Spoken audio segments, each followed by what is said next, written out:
the 4-day work week. It's all the rage that's so out there, where a lot of countries have really started to promote it. You have even the government in certain countries and states really wanting to get involved and support this, what I would call a new way of working out there. Now, some are challenging, some are promoting. But what we're going to do today is we invited Brian Krainock from HealthWise, who his company has actually went through the process. Now we've had Brian in prior shows at the beginning of the journey, and so we invited him back again to share what is happening now today. Did it work? Are we keeping it? What were the struggles? And what is the greatest thing about the 4-day work week? So come join us on the Game Changing Work Show.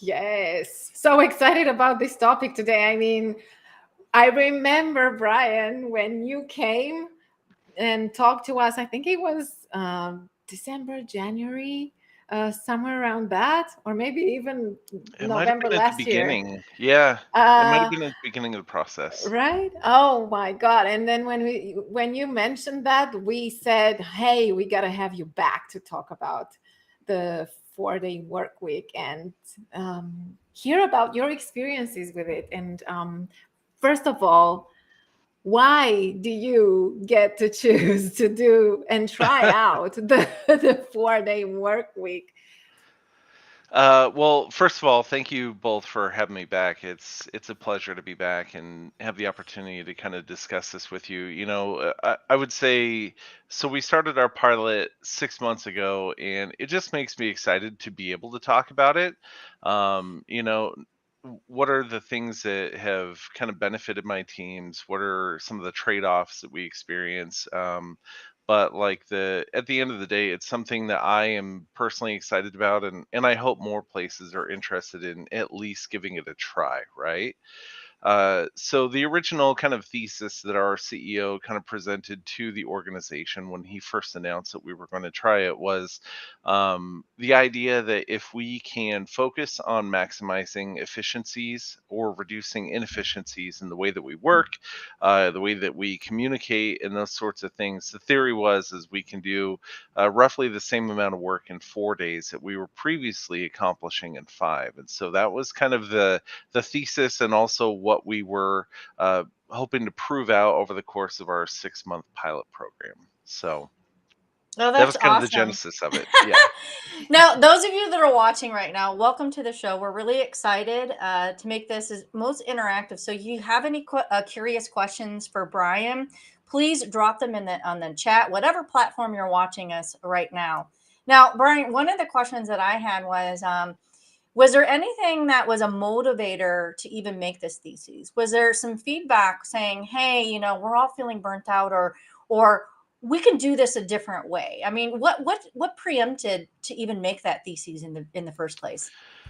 So while I can't, climb into the mind of our CEO, I do remember him mentioning that he did see some mounting evidence through, studies that showed, I think I could be mistaken, but I believe he cited one from perhaps New Zealand as well as maybe Finland. Oh. I could be mistaken, so you'll have to fact check me on those. But I do remember him.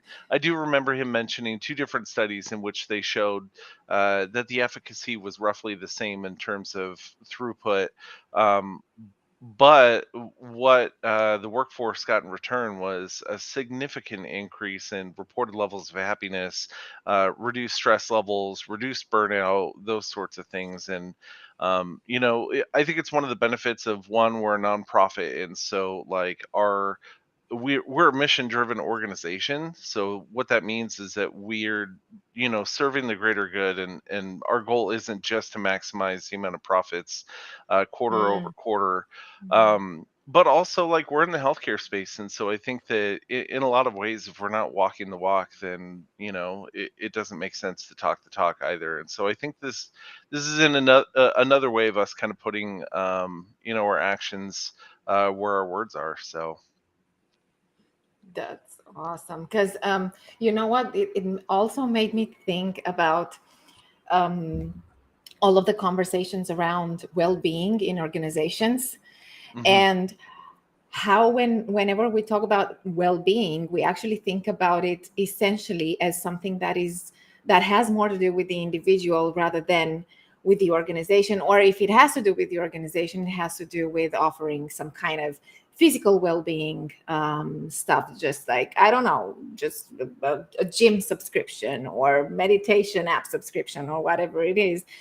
And rarely do we think about well-being in terms of flexibility, which is also something that we talk about, but we just talk about flexibility as in maybe we shouldn't be working only from 9 to 5, because maybe not everybody is productive within that time range, but not necessarily thinking that, you have 4 days, and working for 4 days, you can actually be more productive and get more results and have that sense of well-being, and that balance. It's all about the balance.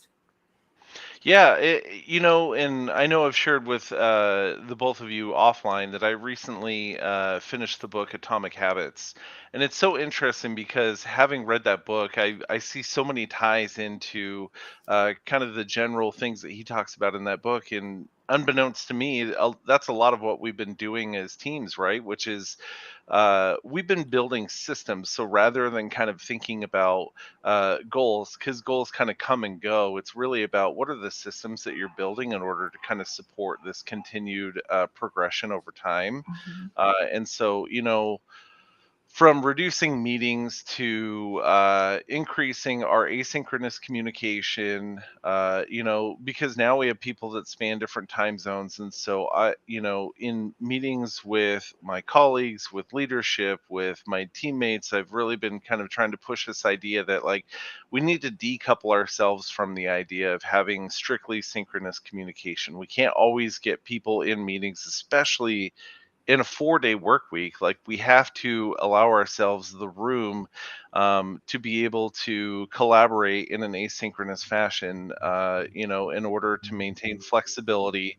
And I think that when we've figured out ways to do that, you know, in my personal opinion and in my experience, it's definitely paid for itself time and again in giving people the freedom uh, to be able to step away for a doctor's office or a doctor's visit, or take the dog for a walk or take the kids to school. And we're our output is still, or our outcomes are really what we're focused on, and we're hitting those outcomes. We're not focused on the output itself. And so I think that's also a key part too, is so many people get wrapped around the axle of, well, what's the output? Well, really, what's valuable to the business? It's the outcomes. You know me, with outcomes over output. You just let that right in there, Brian. Yeah, I mean, And really, that's what matters. Mhm. and kind of, a lot of people are probably like, well, what are some of the things that, when you talk about atomic habits and outcomes, it's not like something we say, oh, we're just going to do that. And then you wake up the next day and it all happens, like, right, in a blink of an Yeah. eye.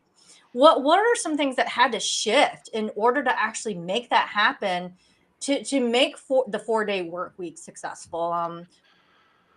Yeah, I think, health-wise has been around since 1975. So, like, in terms Great of, year, great year. yeah. And prior to COVID, we really were a largely Boise-based company. We have a physical office, and so I think that there are a lot more kind of traditional pieces of the company and the way it's always run, that we've had to kind of learn to decouple ourselves from, right? Like COVID, I think, gave everyone a violent shove into how do we do this remotely. But the 4-day work week feels almost like the next evolution of that, which is okay, now we're working remotely and we've kind of gotten used to having video calls or having Teams chats as opposed to like tapping someone on the shoulder, right? So how do we take that to the next level. And so a lot of that means that like efficiencies that we've gained are these things that we can have in a team's thread and really kind of start to pick apart as a group and get everyone's input, and save a meeting, right? Like there are so many times where really what you're looking for is just input from folks, and it doesn't necessarily mean that you have to capitalize, anywhere from 5 to 12 people's time, when they could be doing something else, and kind of popping in and out of the conversation as it evolves. We've also used other collaborative tools like Mural, to kind of do some asynchronous whiteboarding and whatnot using sticky notes and kind of visual graphics on there. So yeah, there's been a variety of different tools that we've played around with. And so yeah, those are just some of the different Mhm. ways that we've explored. So I was wondering, because you're talking about all of these tools that you tried out and see how they work and what works or not. Were there any points in time where you maybe felt a little bit overwhelmed by all of these separate tools that you were now using and trying out? Yeah, a lot And of how did change you was filter? happening. How did Yeah. you filter through? So I think this is a software developer in me. Is that like we've always tried to, or at least I've always tried to not introduce too much change at once, because then what it can do is it can give you a false sense of false positives or false negatives when you introduce too many changes all at once. And so we've really kind of tried to incrementally introduce different tools and different ways of doing things. And so what that does is it allows us to kind of isolate different bits and pieces, hopefully, so that we can really kind of measure whether or not something works for our processes as we go. We also meet every other week and have retros, and so we're pretty keeping pretty close tabs on like what are the things that are working, what aren't working. We've gotten to a pretty good spot where the last, I think it was 2 retros ago, we actually decided to shrink our retro time frame down from 1 hour to a half hour, because we're we don't want to contrive things in order to fill an hour. And so for now, we're gonna stick with half hour and kind of see how that goes. But I think the underlying point here, Roxana, is that like experimentation is important. And for me, I never assume that our process is in a final state. I think it's always evolving, and team dynamics change, circumstances change, and so I think having that mindset of like we're always growing, we're always learning, and we're always applying those things to our process is super important. So I think if you're the type of person who believes that like, oh, we finally got there, we're at the destination, it's just that's never going to be the case. And there's never an end state, right? No. It's always a constant. I love just to kind of bring it down even more, because of the area of your focus. You're a software development manager, and you and I have worked together. We know the pressures to deliver, and having to figure out how do you get so much in certain dates or expectations for the market. And just to give some context, everyone, before we actually get down into the specifics, how big of a company is HealthWise? How many employees? Just so people understand, the perspective of the 4-day work week at your company. So I believe we're kind of in the 250 range in terms of like full-time employee headcount. Okay. And in your software development group, going down into that, where my curious question always goes, we know there's a lot of pressure to deliver, especially in the IT space. And Mhm. you and I have gone through our agile journey together, right? And Yeah. and learning how to actually use some of those processes, use some of those advances of automation, DevOps or what might have you. Was there any changes that you had to actually get really, when you talk about managing change, Mhm. that you were like, okay, this is a priority that we have to actually focus on in order to make this successful? That's a good question. I mean, so around probably late summer, fall of last year, the company, I think, kind of took an assessment of the fact that like we were kind of trying to do too many things all at once. And so, from the senior leadership all the way down, they kind of hit the pause button and said, okay, we really need to focus on like two main things that we really have to get done. One was a client engagement with some APIs that we had to provide to them by the end of the year. I'm not really at liberty to discuss more details than that, but that was a super big initiative that we had to get. Prioritization. Yes, that was our top priority, and also HealthWise went to HIMSS last week, and so they had a big press release and also showed off a demo of a brand new product that integrates with Epic, which is an electronic health record piece of software that a lot of hospitals and whatnot use. And so this is a new integration that we are providing to our clients so that they can search our content at the point of care, which is a big deal. It uses the FHIR standard, and so this was a big thing for HealthWise. It's been a couple of years in the making, and we continue to kind of be on target and on pace with our deliverables in order to make sure that we're meeting our milestones. We're onboarding a couple of our early adopter clients right now, so it's an exciting time in that we're continuing to hit our mile markers. We're providing value, and so it's Now, all good. I'm going to repeat that just in case, folks, that if you're joining and you haven't heard, you had a major launch to the market, Hmm. and you went through a 4-day work week shift, and you still made it happen. Yeah. Woo! All right, I had to do that. There you go. Because Making I the think case. that's so important to hear. Yes. Because we know without even a shift, a 4-day work week, there's always a lot of pressures just to go to market in a specific time. And Yeah. so not only did you do it, but you also did it knowing that you shrunk the hours of the days that everyone worked. That is huge. Yeah, and I think there are still some meanings that we've identified. Like we have been doing kind of this go live play script with a couple different cross functional members, and that's one of those things that like I think we've identified is this is a meeting where we really have to have people on the call sharing their screens, like. But I think that that's part of the key here in how we're building our systems is being able to prioritize and identify what are the things that like we really just can't do as effectively if we don't have people on the phone. And if it doesn't meet that threshold, then like it should be an email, or in my team's case it's almost always a Teams message thread, that sort of thing.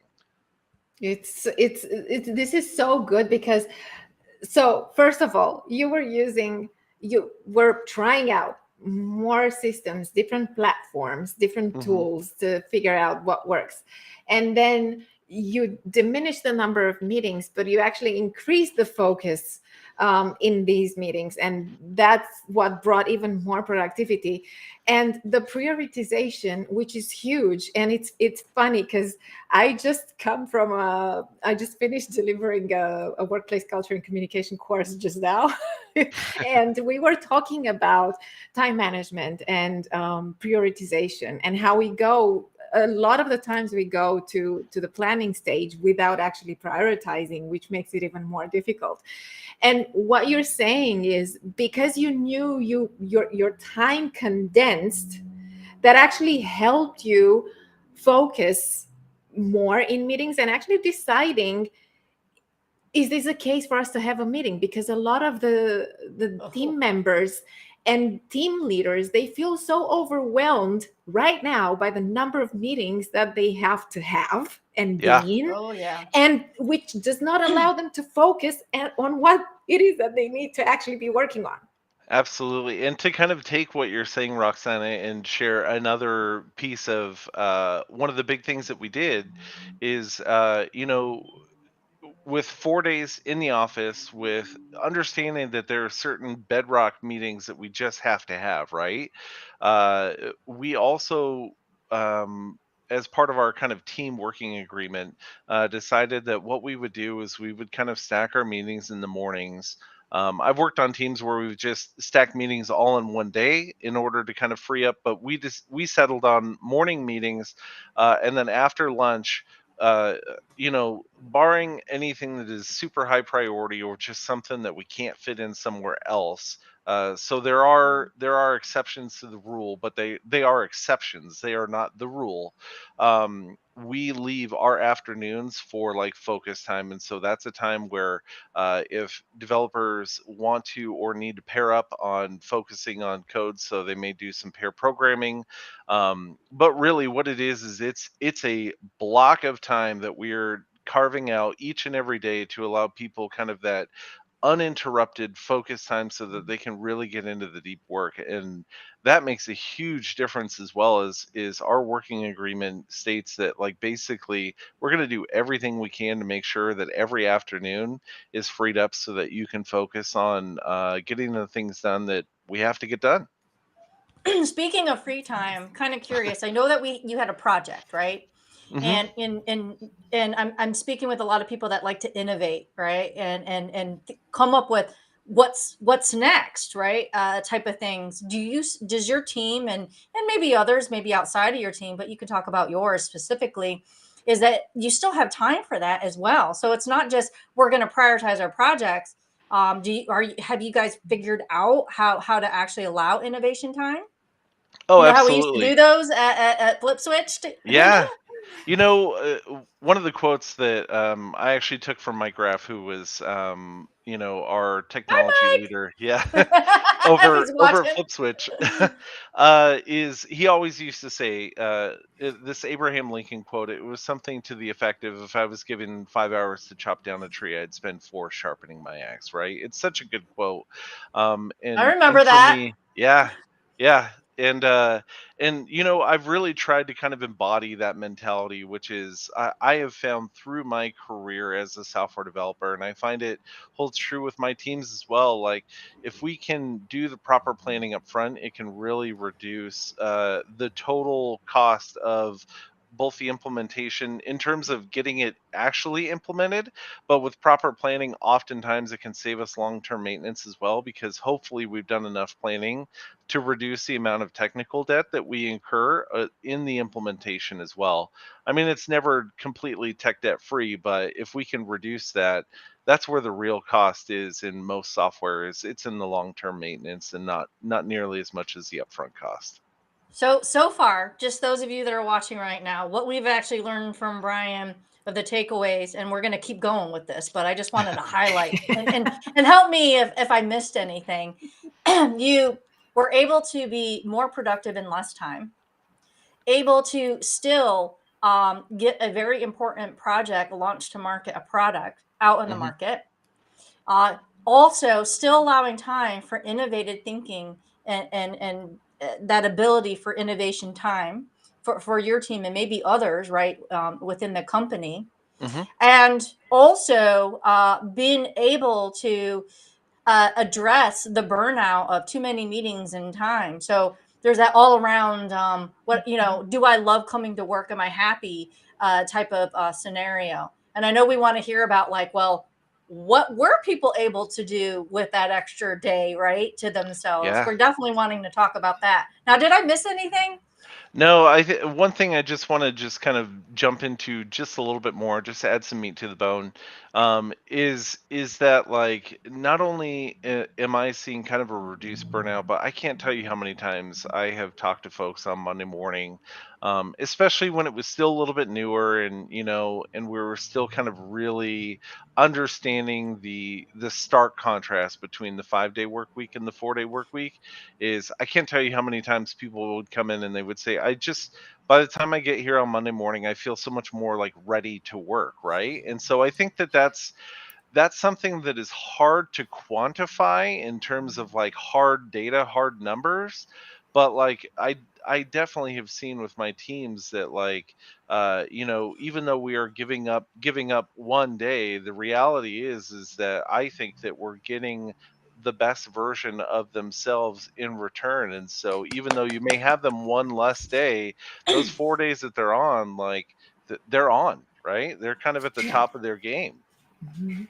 That's awesome to That's hear. amazing. But I have a question. Are you all off on the same day, or how do you take day off your schedule? Ooh, good Yeah. question. So healthwise calls our Fridays what they call flex Fridays, and so Okay. depending on the week, there may be some loose ends as some people will kind of log on to tie up and things like that.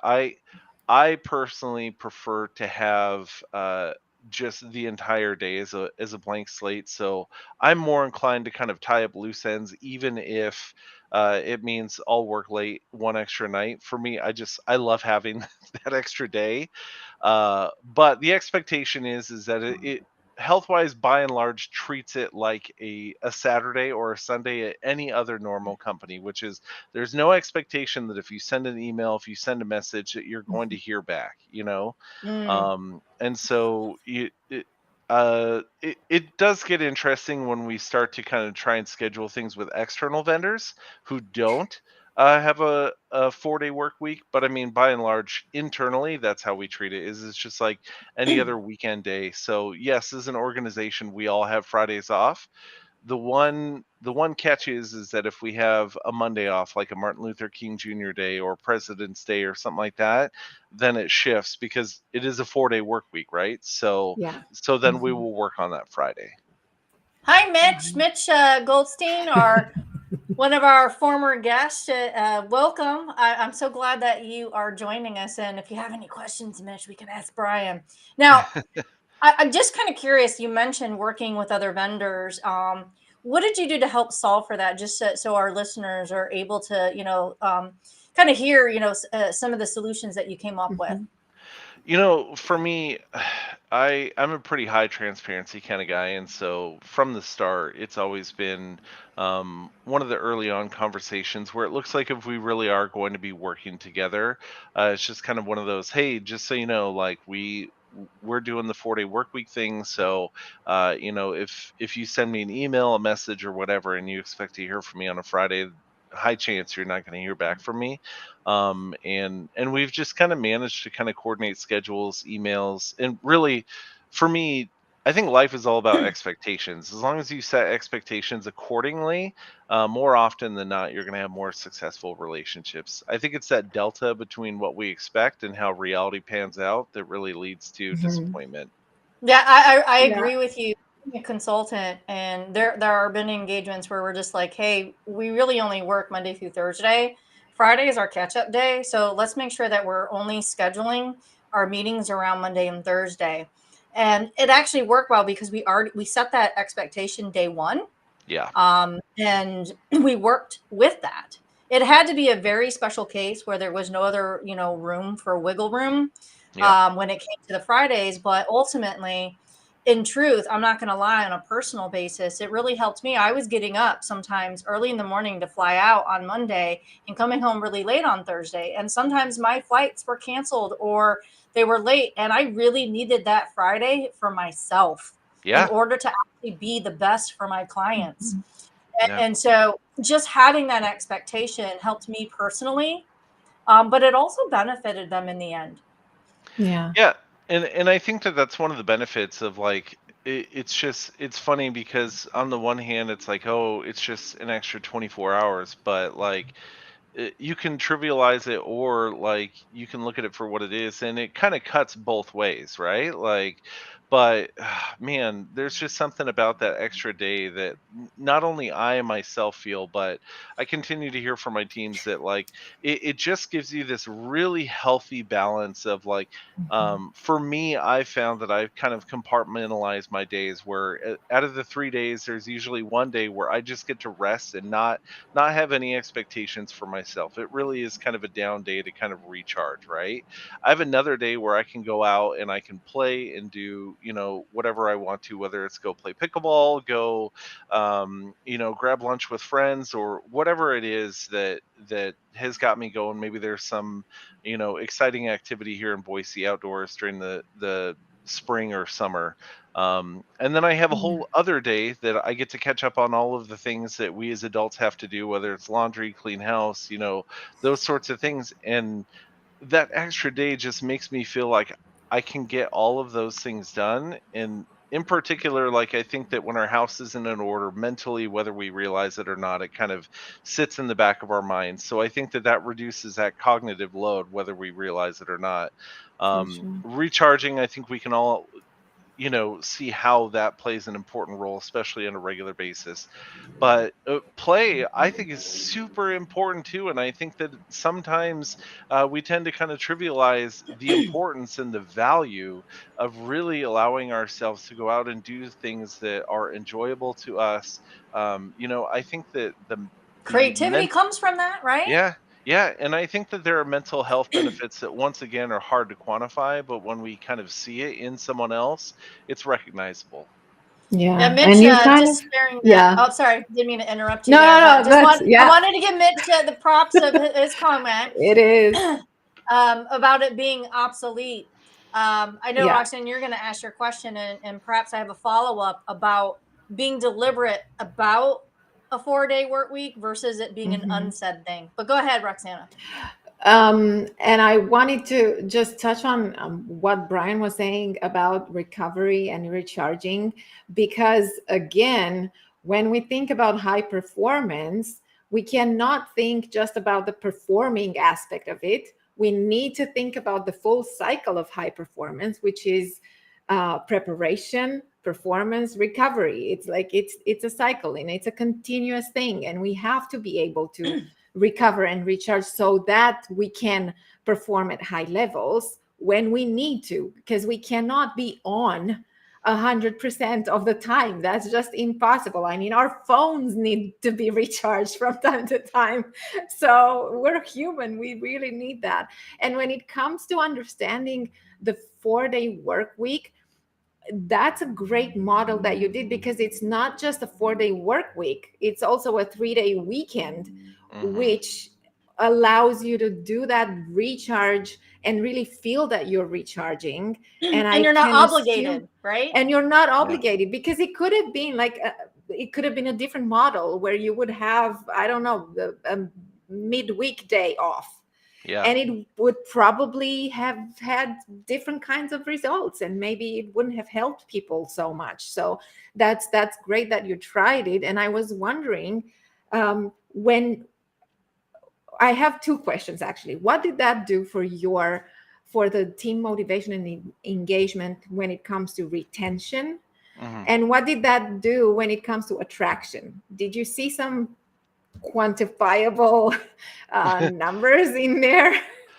So I don't think it would be fair for me to speak on behalf of the whole organization. So I'll just kind of speak to my personal experience. But I mean, in terms of retention, I've had some people express to me that they're like, I can't imagine going anywhere else now, or to a 5-day work week. They're like, because it just feels like a ripoff at this point.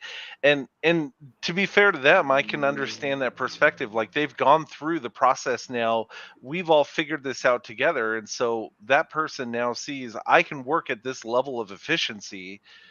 But to attack another day onto that, it's like, well, wherever I would go, if they expect a 5-day work week out of me, they're getting a heck of a lot of more out of me, because I've already learned processes that will make me so much more efficient.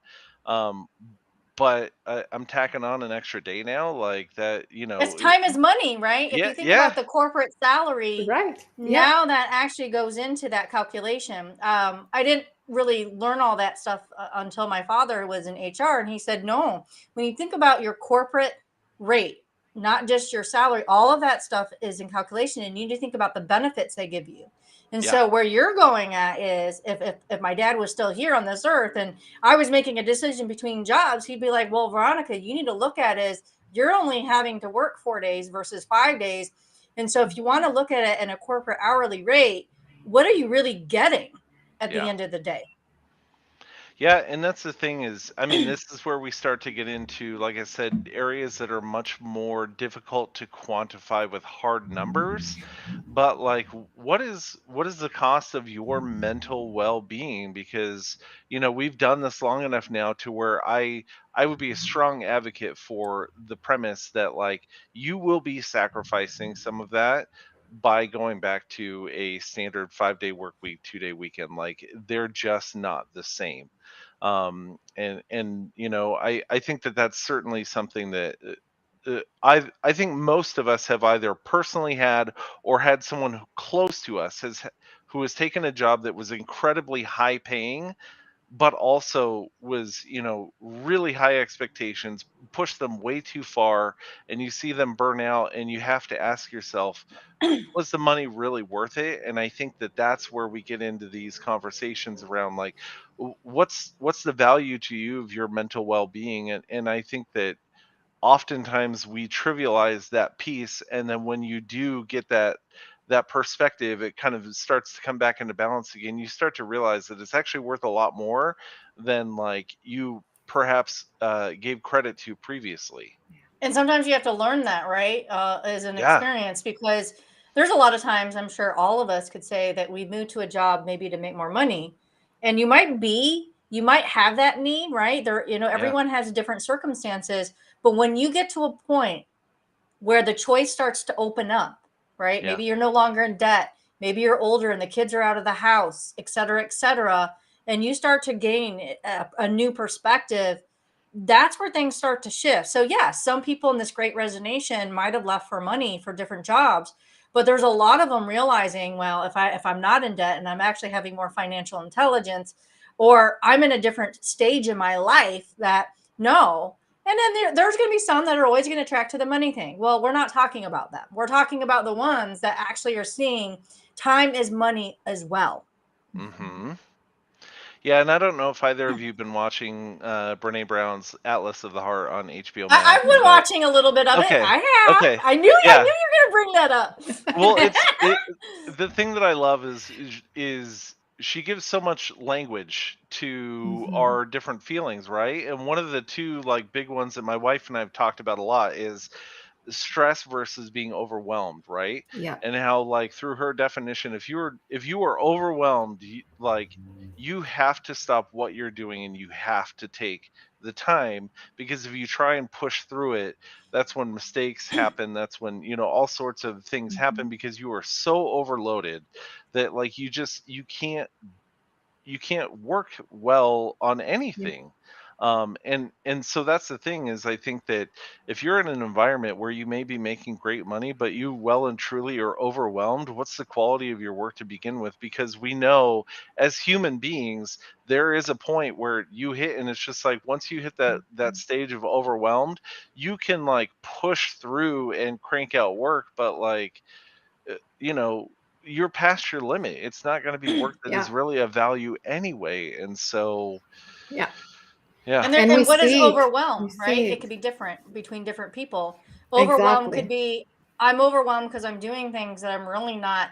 My latest thing is the Marcus Buckingham, his new book of Love and Work. I'm actually reading it, and I'm actually going through the challenge myself, I'll admit. And and he talks about, the tasks and things that you do, the love and work. So think about, like, what you said is being overwhelmed. Well, there might come a point is, yeah, I'm so overwhelmed I can't even think, but am I even overwhelmed with the right things? Yeah.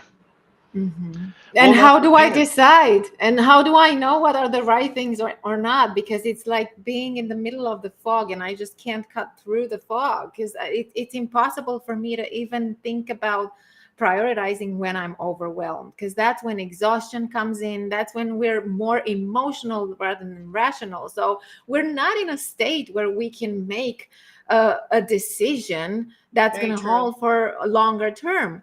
I can The best decision is like, how am I going to survive this? We're in survival mode at that stage. And how good of a decision can we actually make in survival mode? yeah.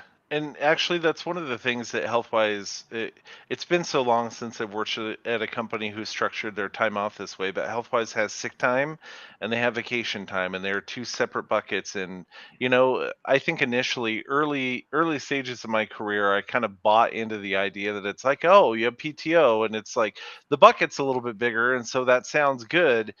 But in reality, in practice, and everywhere that I have worked, what happens is people then all of a sudden go, this is my time off. And so any sort of, like, needs for sick time off, especially like, a day where you're just overwhelmed and you're like, I need a mental health day, which is a perfectly valid reason in my mind for taking a day off, is we all have those days, right? Yeah. Those fall by the wayside uh because what hangs in the balance is we only have a certain allotment of time. By having them separate now, I work with teams where, if they're just not feeling well, or, if they were to come back into the office, if they weren't feeling well, then they could work from home or take a sick day. And what that does is it reduces the spread of illness around the office as well, right? Like, I think that Right. there are a lot of wise Very good decisions point. about Yep. going this route, especially as we're Yeah. coming out of, COVID, like the idea of transmissibility, like, so Yeah. Which Yeah. affects productivity. So absolutely. I Now, mean, right? we're getting Okay. to the end, and before, I want you to think about this is, don't answer yet, Hmm. but what are some good juicy nugget parting of those maybe that might be exploring or interested in shifting to the 4-day work week? But Hmm. while you're thinking about that, I'm going to share our new community. Woo woo woo! So we do lives. We know we're trying to connect with people, but we wanted to actually take it further and now create a community where we will have it to where we are getting really more in depth, doing more interactive discussions that you don't necessarily can do in live streaming. And so, those of you that are wanting to find ways and explore your ideas of, wanting to change the game to the modern workplace, things like 4-day work week, folks, come join us. Our event we're going to have actually tomorrow night is all about, are you a game changer? And so we're going to talk about, what is it? What is a game changer? You probably know someone, or maybe that just sounds so interesting to you. Do you think you are a game changer? Because it's all about changing the game. So we're trying to say, hey, come over, come join us, and help us with changing the modern workplace. So there's our community. It's a meetup. There's the link. We'll drop it in. But if you can't find Yeah. us, just go to Meetup and search game changing work. Very Yeah. simple. We're there. You'll find us. And it's all about all of these game changing ideas that actually change the game at work. One of them being the 4-day work week. And there you go. It's possible, it's productive, it helps people feel happy at work. How about that? Yeah. Imagine that. All right. Now getting back to the question. What would you tell the folks out there that would be a good tip for them wanting to explore? uh so I think we've talked really positively about the 4-day work week. I think it's good to recognize that there are trade-offs, right? Like, the 4-day work week, in my experience, especially, is as a manager, I do as much as I can to reduce the noise to keep my team focused. And so there are so many weeks where it's just like my time feels like it's not my own for those 4 days, right? It is a true sprint from when I start Monday morning until I end Thursday. And so there is some trade-off there, in that some weeks can be a lot, and you do every bit of 5 days worth of work in four. And I think that's an important thing to note. But I also think that for some who may be skeptical, it's also a good thing to realize that, like, when you're doing it right, when you're doing it well, the outcomes should reflect, the same uh, outcomes that you're seeing in a 5-day work week. And so, Yeah. some weeks are super heavy and packed. But oftentimes, what those are, I see, is those are investments that you're going to see the dividends pay towards your outcomes when you have those really heavy, dense weeks, because those are often the times where you're digging into the details or making the crucial decisions that help set the path and the vision for where you're headed next. And all those hard Love that. things, would you ever go back? No, I wouldn't go back. It's like not That's even a the question. thing. I can't tell you how many Thursdays I've looked at my wife and said, "Oh my gosh, this was such a hard week," and she's like, "Yeah, but it's your fake Friday," and it's true. Like, having that real Friday off, that 3-day stretch, like, it makes everything better. And by the time I come back Monday, I'm rearing and ready to go again. Awesome. That's awesome. Yeah. You're gonna come back. We're gonna have Yes. another cool topic because again, we just love to have you here and all the And we topics that we hope talk about. hope to have you on the meetup as well. Like Yep, Yeah. we'll do some as deep often dives. as you can. Yeah. Yep. Any means the GCW is doing, obviously, you're part of the family. Thank you. Game All right. changer. So thank you everyone for coming, and we will see you soon here on the Game Changing Work Show. Bye everyone. Bye.